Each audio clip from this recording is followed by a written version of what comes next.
Zbog čega naše teniserke ne ostaju u srpskom tenisu, a muški teniseri uglavnom ostaju? Evo imamo Jelenu i Anu koje imaju potpuno drugačije živote, Jovanovski u Švajcarskoj. Bukvalno bilo koje teniserke da se setiš, ona nije ovde. Pa iskreno reći ću ti, mislim da je to prevelik pritisak.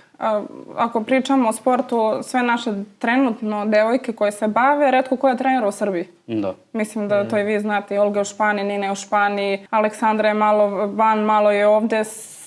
Prosto je, naš narod ne trpi poraz, naš narod ne trpi... Da nisi Novak Đoković. Na primjer, a nije on kriv.